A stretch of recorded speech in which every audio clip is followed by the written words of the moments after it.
Экспозиция Кыргызской Республики признана лучшей на выставке в Москве.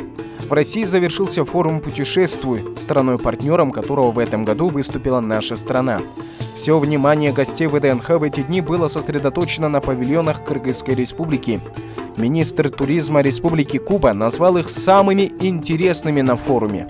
За 4 дня на экспозиции нашей страны в Москве побывали 50 тысяч человек. Если внутри ВДНХ проходили деловые встречи и подписывались контракты, то снаружи презентовали туристические возможности Кыргызской Республики. Гости были рады поближе познакомиться с историей и культурой кыргызского народа. Гвоздем программы стало мастер-шоу по изготовлению шарфов из шелка и войлока. Дети делали кукол из чия, женщины мастерили обереги из кожи и украшали себя скифскими татуировками. Мужчины состязались в перетягивании каната и других национальных играх. Как сообщили организаторы, участниками форума стали более 200 компаний. Было организовано более 30 сессий, на которых выступили около 200 спикеров.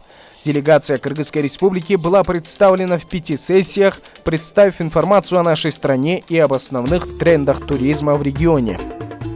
В креативной мастерской прошло 25 мастер-классов. На главной сцене представили более 65 концертных номеров, а сам форум «Путешествуй» в этом году стал самой масштабной фестивальной туристической площадкой России.